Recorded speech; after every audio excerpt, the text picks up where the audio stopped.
Ethan Carter stood in the expansive hall of the Galactic Alliance, light reflecting off polished floors that seemed to stretch into infinity. He was used to seeing grand spaceships, command centers, and scientific laboratories, yet this chamber felt different. Towering pillars made of living crystal stood on either side of him, resonating with a gentle hum. A gathering of diplomats, admirals, and political figures formed a half-circle in front, all watching him with the same mixture of curiosity and caution. He tried not to show his unease, though his heart pounded heavily in his chest. He had been summoned unexpectedly, told almost nothing except that his presence was vital for some significant treaty signing. But it was only after he arrived that he learned the full truth. He was to be wed to an alien woman, sight unseen, to forge peace between two worlds. He had never seen Cynthia's face, never heard her speak in person, and yet the Alliance deemed him the perfect candidate for this union. His credentials, they said, were ideal: his psychological evaluations, linguistic aptitudes, and calm temperament. When they gave him the official documents that demanded his signature, he realized how dire the political situation must be. The Zerani, an elusive race with a centuries-old history of secrecy, had offered a marriage treaty with a single candidate from Earth. The catch was that the bride's identity was hidden until the wedding night. Traditions among the Zerani forbade the revelation of a bride's face before then, and any violation of this ancient custom would nullify the entire agreement. Ethan wondered if he should protest, if he should stand and argue about free will and personal choice.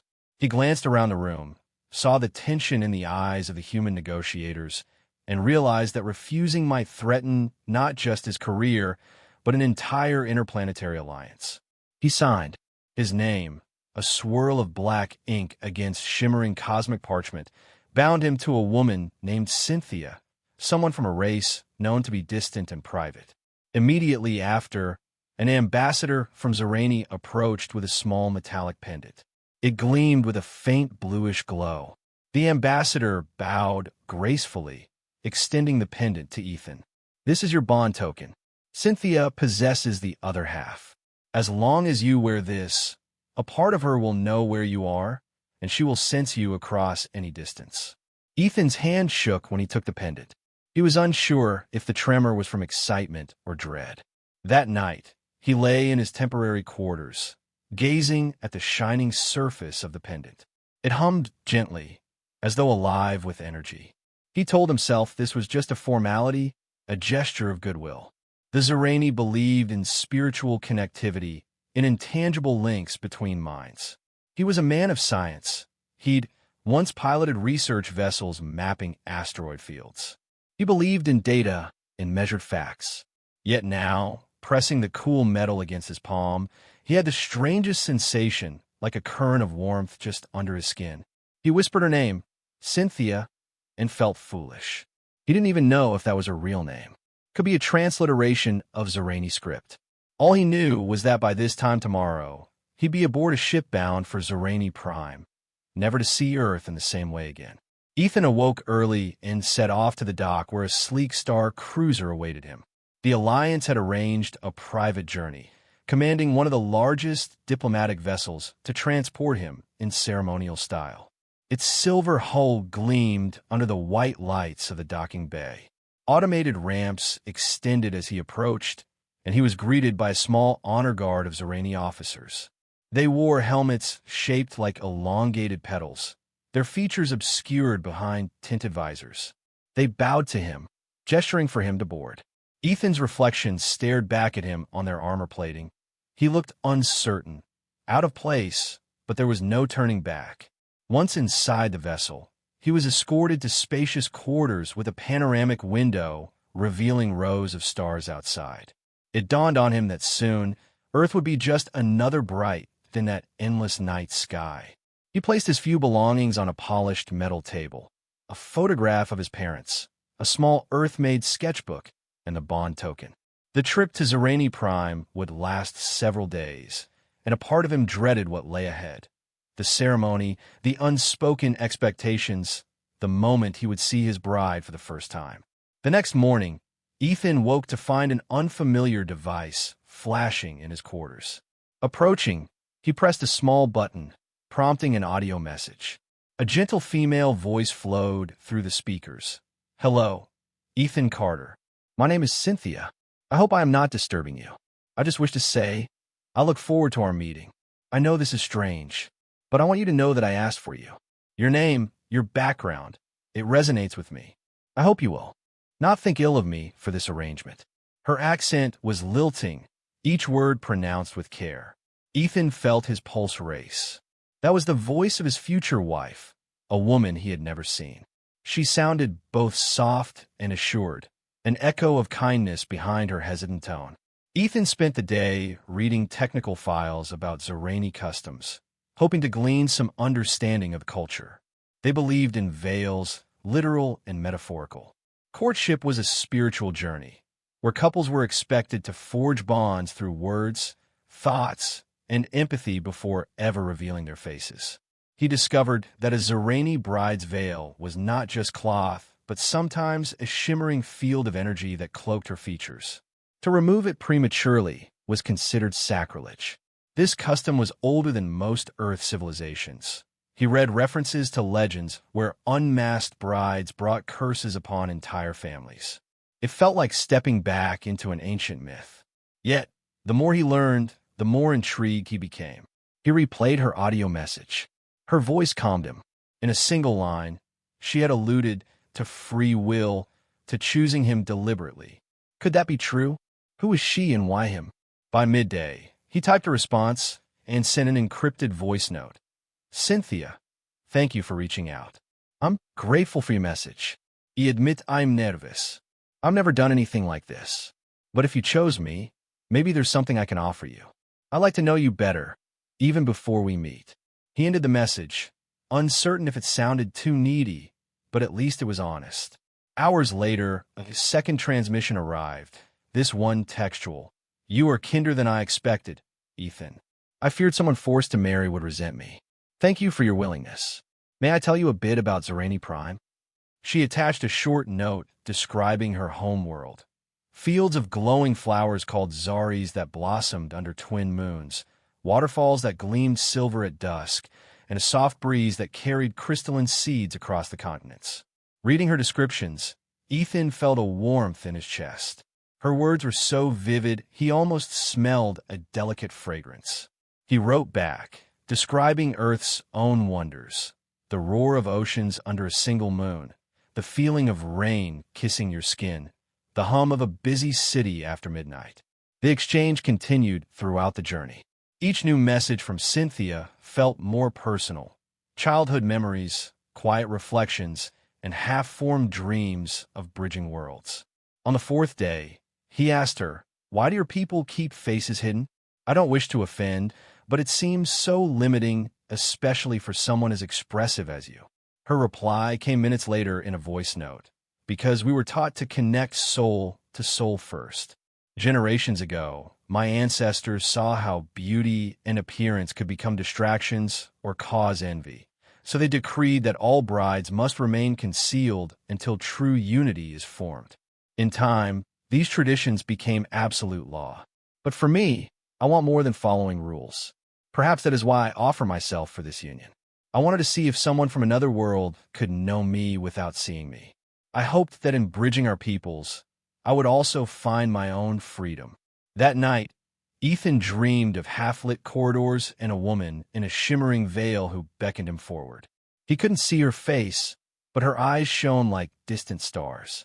He woke with a racing heartbeat, uncertain if it was just a dream or if somehow, across the cosmic distance, Cynthia was sharing her thoughts. Reaching for the bond token, he sensed a faint pulse, a subtle link.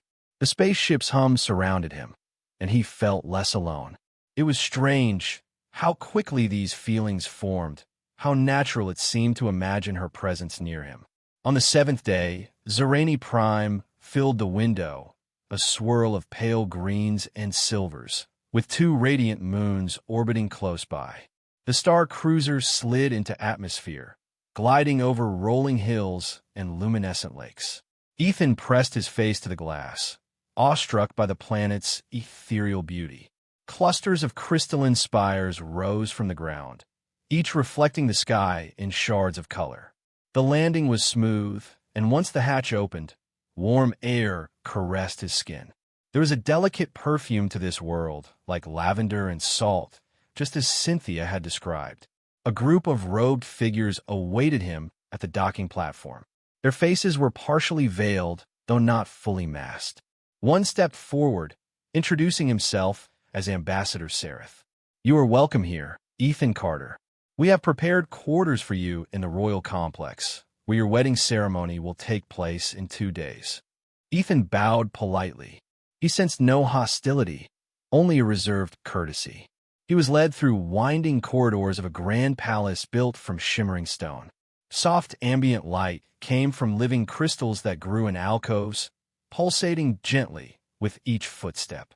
Every so often, he would see glimpses of the outside gardens, a sea of pale green leaves that glowed faintly, each bush shaped in elegant curves. Ethan was shown into a spacious suite with a high ceiling and a central dais topped by a floating orb of light. The Zerani used a minimalistic approach to furniture. Just a low platform bed, small round tables, cushions for seating. He thanked the attendants, who bowed and left him. Once alone, he placed his belongings down and spent a moment taking in the silence. Then came a gentle chime from a corner console. He touched the screen, expecting Cynthia's voice. Instead, a text scrolled across. "I'm next door, in the East Wing. I'm not permitted to see you yet, but there is a special chamber where we can meet behind a veil. Would you come?" Ethan's heart thumped. He pressed his hand to his chest, feeling the bond token through the fabric of his shirt. There was no question. He followed the instructions on the console, passing through a narrow hall until he reached a set of double doors. The doors slid open silently, revealing a large circular room bathed in warm, golden light. In the center hung a translucent curtain, like a shimmering waterfall suspended in midair. He could see a silhouette on the other side, a figure that seemed tall, graceful, with hair cascading in smooth lines over her shoulders. He swallowed. That had to be Cynthia. "Ethan," came her voice, audible now, without the distortion of recordings. It was soft, real, just a meter or two away. "I'm here," he replied, stepping closer. He was painfully aware that he still couldn't see her face, only the outline of her form. His pulse raced. They were so close, yet still separated by tradition. He noticed her posture shift, as if she was extending a hand toward him, though the shimmering curtain remained intact. His breath caught. He raised his own hand, pressing it lightly against the gauzy energy. A second later, he felt the slightest touch from her palm on the other side. Warmth spread through him, a visceral rush. This was the first time he'd physically made contact with her, even if it was filtered through a strange barrier. She said, "I can sense your heartbeat. It's rapid. Are you nervous?" He laughed softly. "Yes, a little." He asked if he could approach closer. She consented, so he stepped forward until only the thin veil separated them fully. He sensed the shape of her shoulders, the gentle movement of her breath. Had circumstances been different, he would have reached out and embraced her. But he stayed where he was, unsure how to proceed. "I was told about your veil," he ventured, "that I can't see your face until our wedding night. Is this part of the same tradition?" She nodded, her hair shifting. "Yes, this chamber is allowed, so we can speak, so we can grow comfortable with each other. But the final unveiling must happen only once we're officially wed." They spent hours there, trading small stories of their lives. Her upbringing in the Zerani court, the strict tutors who taught her ancient chants and traditions. He told her about Earth, how he loved sneaking onto the roof of his childhood home to watch meteor showers, how the hum of city lights fascinated him. She laughed, a soft musical sound, and confessed that in her rebellious youth, she once tried to look at herself in a reflective pool without the veil, just to see if she could. But she was caught, and her caretaker scolded her for risking the tradition. "I hated it back then," she admitted. "I still hate it sometimes, but I have accepted it as part of who we are. Yet something inside me keeps yearning for something different." He felt that same yearning echo in his own heart. They touched hands against the curtain a second time, and he thought how odd it was to be so close to someone he barely knew, yet trust her so completely. When at last they said their goodnights, Ethan walked back to his quarters with an intoxicating mix of longing and comfort. He realized that he wanted to protect her, to share her burdens. For the first time, the notion of marrying a stranger, an alien, felt not forced, but strangely right, like destiny forging a path he never knew existed. The next day, preparations for the wedding consumed him.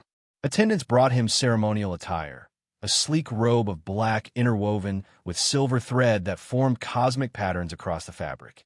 They brushed a narrow band of sparkling dust along his temples, explaining it was a sign of mental unity.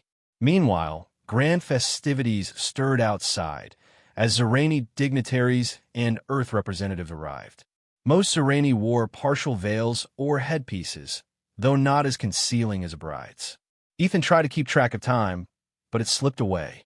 Before he knew it, evening descended, the twin moons rising over the horizon, casting an otherworldly glow across palace spires. He was led to the temple at the heart of the royal complex. The temple was an open-air pavilion shaped like a spiral. Rising toward the sky, hundreds of Zerani and human guests stood in a broad circle, completely silent. There was no chatter, no music, only the subtle hum of the living crystals embedded in the ground. The officiant, a tall Zerani elder with a staff that shimmered at the tip, gestured Ethan forward onto a central platform. Opposite him, from another path, a lone figure emerged. Cynthia, robed in flowing white and lavender, her entire body draped in a luminous veil that sparkled with each step. He held his breath as she approached. The officiant raised his staff, and a wave of light rippled across the platform. "Tonight, we witness a union that reaches beyond worlds," announced the elder in a resonant voice. "Ethan Carter of Earth, do you come here with a willing heart?" Ethan cleared his throat, speaking firmly. "Edo." The elder turned to Cynthia. "Cynthia of Zerani, do you accept this bond with openness of soul?" Through the veil, her voice answered, "I do." Another wave of light surged, forming intricate patterns beneath their feet. Then, in the hush, the elder proclaimed, "Let what is joined in spirit never be broken in form." A hush of reverence passed among the guests. They bowed their heads, acknowledging the union, and then began to file out as tradition dictated. The Zerani believed that such a moment was private, sacred, unadorned by applause or celebration. In less than 10 minutes, Ethan found himself almost alone with Cynthia on the platform, the twin moons shining overhead. She turned to him, the veil still intact. "Would you follow me?" she asked softly. Her voice quivered slightly, betraying nerves. Ethan nodded, and together they stepped down from the platform into a side passage that led deeper into the temple complex. They passed through a short corridor, lit only by the glow of crystals set in the walls, until they reached a grand door decorated with swirling designs. Cynthia pressed her palm to a small panel, and the door slid open, revealing a private chamber. In the center was a low bed adorned with silken sheets and pillows shaped like smooth pebbles. Candles flickered in alcoves, releasing a gentle aroma reminiscent of fresh lilies. The atmosphere was warm, intimate. Cynthia let out a slow breath, turning to face him fully. She stood just an arm's length away. "This is our wedding chamber," she said, her voice trembling. "And this is the moment when I break the veil."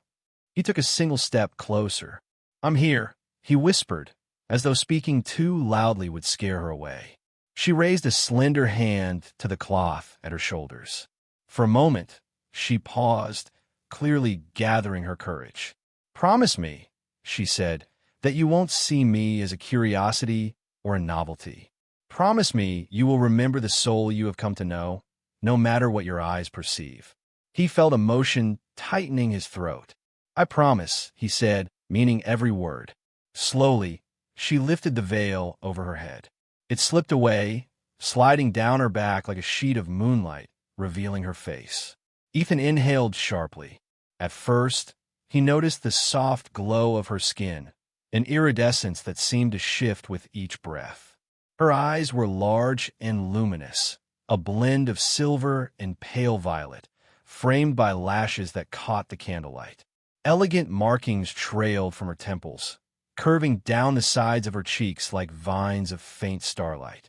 There was a regal shape to her features, yet something profoundly gentle, as if her every expression was an unspoken offering. She stood there exposed, hesitant. His reaction would define everything. She wanted acceptance, but she feared rejection. He read it in the slight tremor of her lips. Heart pounding, he reached out and placed a hand gently on her cheek. Her skin felt warm, smooth as satin. A spark of energy coursed through him. "You're beautiful," he murmured, voice thick with awe. She exhaled a shaky breath, tears gathering at the corners of her eyes. You do not mind the markings? The glow." He shook his head. "They're part of you, and I already love who you are." He slid his other arm around her waist, drawing her closer until their foreheads touched. For an instant, neither spoke. They just breathed, absorbing the moment. Then, by mutual unspoken agreement, they parted, only to come together again in a tender kiss. Her lips were warm, and he tasted the sweetness of an alien breeze. A gentle surge of light emanated from the bond token hanging around his neck, as though resonating with the unity now manifesting in the physical realm. She kissed him back, softly at first, then with a mounting emotion that felt like relief and yearning woven together. Time blurred. They settled onto the bed, resting against the cushions, holding each other in wonder.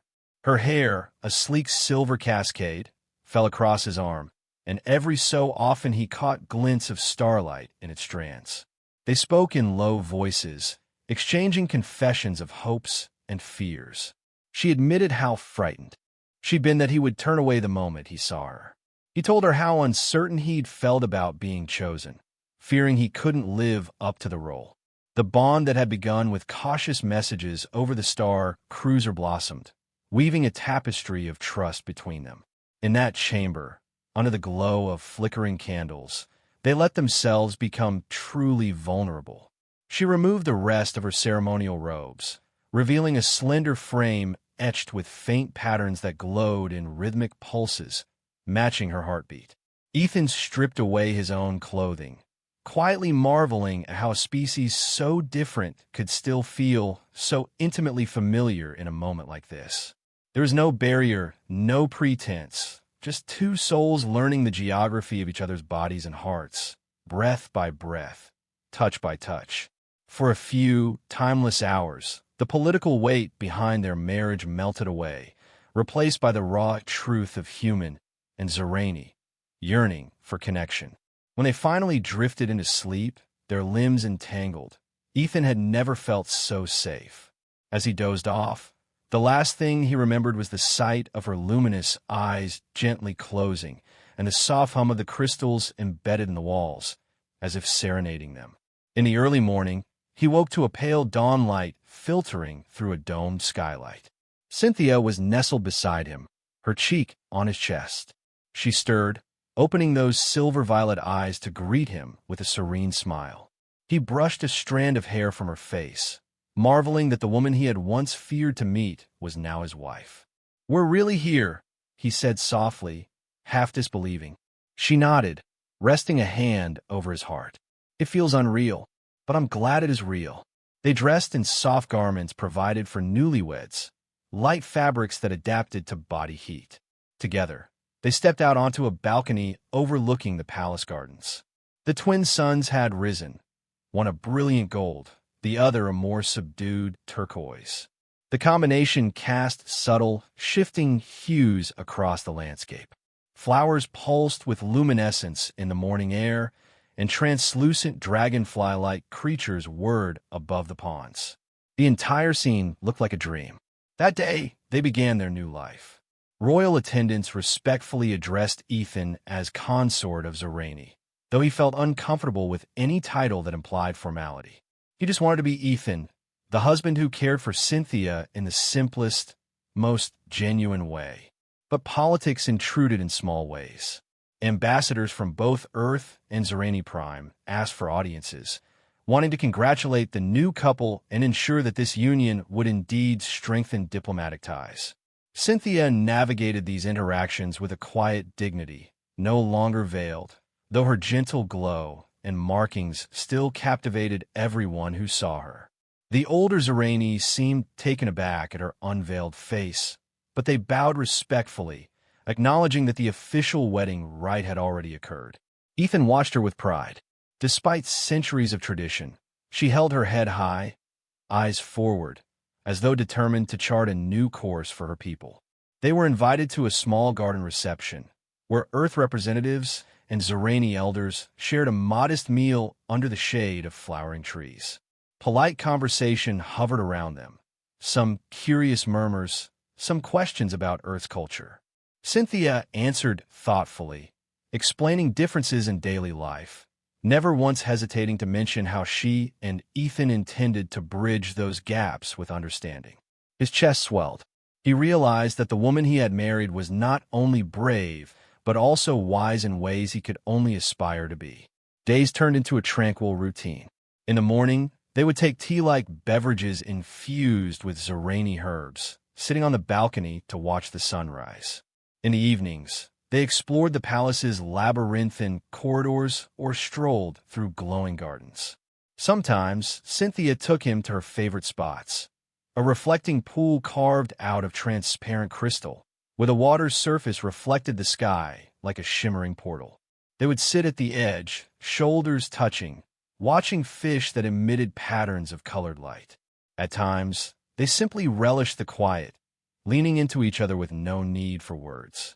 One afternoon, an attendant brought them to the council chamber, where important figures on Zerani Prime awaited. The room itself was built from living stone, pulsing with veins of luminescent minerals. As soon as Ethan stepped in, a hush fell.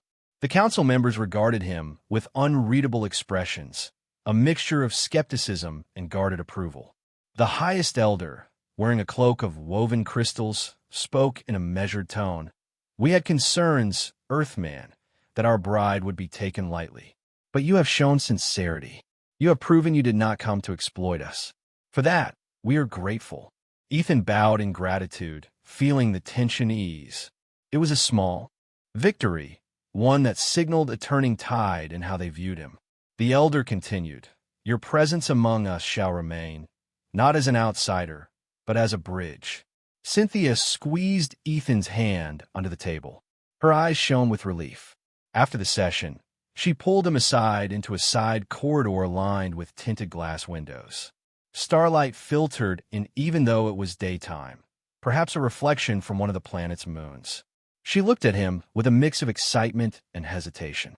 "There's something I need to share with you," she said, leading him to a quiet alcove. She appeared uncharacteristically nervous, her cheeks glowing a little brighter. "I've been feeling changes physically and energetically. I saw a healer today." Her voice trembled, and Ethan felt a prick of concern. "Are you okay?" he asked. She gazed into his eyes. "I'm carrying our child." Tom seemed to slow. Ethan stared, not quite comprehending, then broke into a wide grin. "Are you sure?"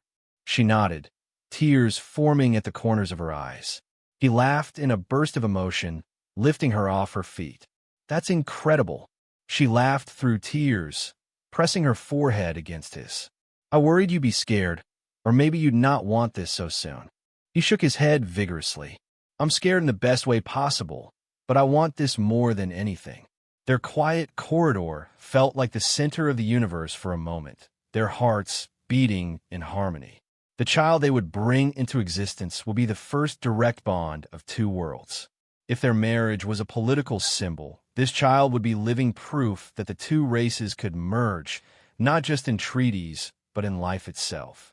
Word spread quickly among the palace staff. In Zerani culture, pregnancy was cause for solemn celebration. Elders came bearing blessings, chanting soft prayers to guide the unborn soul. Earth diplomats were equally astonished and excited, seeing the future of peaceful coexistence in that small new life. Everywhere Ethan and Cynthia went, people bowed or whispered well wishes. The kind of attention felt overwhelming, but they faced it together. Life changed in subtle ways. Cynthia experienced waves of fatigue and strange cravings for sweet, pulsing fruit grown deep in Zerani forests. Ethan accompanied her to a hidden orchard brimming with those succulent orbs that glowed from within.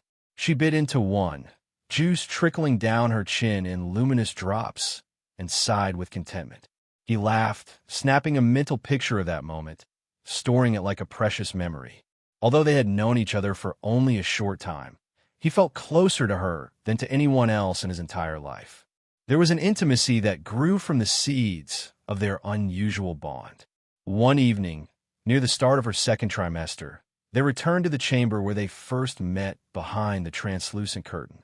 This time, no barrier existed between them. Cynthia, without her veil, wore a simple gown. The room glowed softly, reminiscent of the day they had first spoken face to face. She told him about her childhood hiding spots, the large orchard tree she used to climb to watch the sky, the time she nearly left the palace at midnight just to see the glowing dunes beyond the capital. He realized that beneath her calm exterior, a curious spirit was always pushing her to question old restrictions. "I think that's why you were so ready to break with tradition," he said, cradling her hand in his. She nodded. "Something in me yearned for it. And you became the door I walked through." He studied her in that warm light, remembering how he used to wonder if she was forced into the marriage. Now, he saw how wrong that assumption had been. She had insisted on it, read his profile, and believed in a future with him before he even knew her name. Leaning in, he placed a soft kiss on her forehead, feeling her lips curve into a smile against his cheek. The final weeks of her pregnancy were equal parts joy and worry. Zerani medicine, though advanced, had never dealt with a hybrid child, so healers approached it cautiously, running constant checks. Cynthia's body glowed a bit brighter each week, and Ethan often felt a faint energy emanating from her belly, as if the child inside was already forging some cosmic link. He spent hours by her side, telling stories of Earth's history and legends. She responded with Zerani lullabies, gentle melodies that rose and fell like ocean waves. They established a daily ritual of quiet, holding hands over her abdomen, feeling the life stirring between them. At last, the day came, or rather, the night. Moonlight flooded their sleeping chambers when Cynthia woke with an urgent sensation, and Ethan scrambled for assistance. The palace midwives arrived in hush, guiding them to a special birthing suite. There were no frantic cries, no shouts. Everything was steeped in calm, in rhythmic chanting from the midwives, who believed a child's first sound should be received with serenity rather than chaos. Cynthia gripped Ethan's hand, sweat beading on her brow, as waves of pain and pressure rolled through her. Yet she never screamed. She breathed deeply, focusing on the old Zerani chants, and Ethan whispered encouragement, smoothing her hair back. Eventually, a small cry filled the chamber. Their son was born. He had delicate features, faintly glowing skin akin to his mother's, and a tuft of hair that reflected more of Ethan's color. His eyes, when they opened, revealed an iridescent swirl that seemed almost too large for such a tiny face, but they blinked at the world without fear. As the midwives gently wrapped him, Ethan took the child in his arms. The magnitude of that moment washed over him. This child was living proof that two different races could merge in harmony. He felt tears streaming down his cheeks. Next to him, Cynthia smiled through her own tears, exhausted and radiant. They named him Orion, after the legendary constellation from Earth that Ethan used to watch. The name also resonated with Zerani star lore, symbolizing a traveler among the cosmos. The birth was not publicized with fanfare, but the news spread quickly. Within hours, a hush of awe and excitement rippled through the palace. Representatives arrived with small gifts or tokens. A few human delegates left messages for the new family. Zerani priests blessed Orion in a short ceremony, proclaiming him a harbinger of unity. Through it all, Ethan and Cynthia clung to each other, warmed by contentment deeper than words could express. As the months passed, their life settled into a new kind of normal. They could balance diplomatic duties with parenthood. On some days, they would attend council meetings where proposals for stronger Earth-Zerani trade routes were discussed. On others, they strolled around the palace gardens, Orion cradled in a sling against Cynthia's chest. She'd hum lullabies, and he'd sleep with a tiny, peaceful smile. Ethan found fatherhood to be a revelation of constant wonder. Every time he looked into Orion's eyes, he saw the reflection of Earth and Zerani combined, a child who was both alien and human, yet entirely perfect. Over time, Ethan noticed subtle shifts in Zerani society. Younger Zerani began to question the old ways of strictly concealing faces.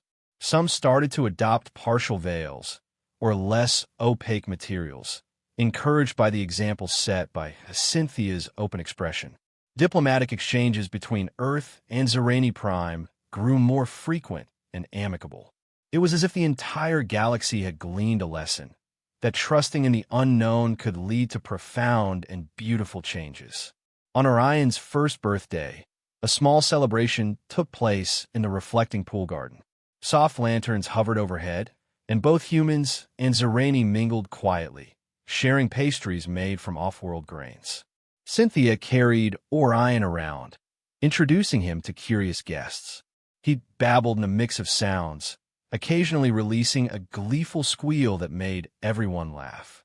Standing at a distance for a moment, Ethan watched the scene, a swirl of robed Zerani, uniformed humans, and a bright-eyed baby bridging every gap. His heart swelled with gratitude and awe. How different his life had become since that day he signed the treaty, half terrified of the woman he would wed. Later, as night fell and the party ended, he and Cynthia remained by the water's edge, Orion dozing in her arms. The reflection of twin moons shimmered on the pool's surface. Cynthia gazed down at the sleeping child. "Remember when we were here before, but we were separated by a curtain?" she asked softly. Ethan nodded, placing a hand on her shoulder. "I remember. Seems like a lifetime ago." She met his eyes. "It does. And now I wonder if that was always meant to happen, that we were drawn together so we could realize we were never truly separated in the first place." He leaned in, pressing a tender kiss to her forehead, then her lips. The same warmth that had coursed through him on their wedding night returned. Even though her face was no longer hidden, she remained as mesmerizing as ever. "Thank you for choosing me," he whispered. Her eyes shone, luminous in the moonlight. "Thank you for not turning away when you finally saw me." They knelt together beside the reflecting pool, setting Orion carefully on a cushion mat so he could continue sleeping. In the water, Ethan saw the silhouettes of two people, a human man and a Zerani woman, transformed by love, each with a piece of the other in their hearts. The swirling shapes of starlight from the heavens above shimmered in the reflection, coalescing around their silhouettes. He felt a deep sense of belonging, as if no star was now out of reach. This union was more than a political arrangement. It was the living proof of empathy and devotion that had defied boundaries of sight, species, and tradition. He recalled the question that had haunted him when he first signed the treaty. Why me? Now, the answer felt clear, because he was open enough to see beyond the veil, and she was brave enough to show herself. Their story was never about forced marriage or alien curiosity. It was always about trust, about forging a bond so real it transcended centuries of cultural walls. Standing by that crystal water, watching his wife cradle their half-human, half-Zerani child, Ethan realized something else. He wouldn't trade any part of this journey for a simpler life. The terrifying unknown had led him to the deepest sense of joy he'd ever known. They gathered their child and returned to their chambers, hearts light, footsteps echoing in quiet halls. The palace was dark, except for the faint glow of the crystals embedded in the walls. At the threshold of their room, Cynthia paused and looked back at the corridor. Her veil was gone forever, replaced by her proud, unveiled face. She took Ethan's hand in hers. "Let's rest now," she said with a gentle smile, "so we can greet tomorrow. There is so much more for us to discover." He squeezed her hand in agreement. Tomorrow would bring new challenges, new ambassadors to meet, new intricacies of raising a hybrid child. Yet none of that frightened him, because no matter what the galaxy threw their way, he knew they would face it side by side, bound by a bond that had existed long before he ever saw her face. He kissed her softly in the doorway. "I love you," he whispered. "I loved you before I ever knew what you looked like." She gazed at him, eyes bright with tears of happiness. "And I have loved you since the moment I realized you had the courage to look past everything and choose me." With those words, they entered their room, the door whispering shut behind them, leaving the corridor awash in quiet moonlight. Thus, the man who married a mysterious alien bride without ever seeing her found a life he never dreamed possible. Their wedding night had changed everything, but more importantly, it had revealed what had been there all along. Two souls ready to embrace each other across the gulf of worlds, proving that love, true, unwavering love, can flourish in the unlikeliest of places. And as they drifted off to sleep, their child nestled between them. The universe outside continued its silent dance. Stars glowed, distant and eternal, their brilliant lights echoing a simple truth, that the greatest barriers are not physical distance or alien biology, but the walls we build in our own hearts. And once those walls come down, anything is possible.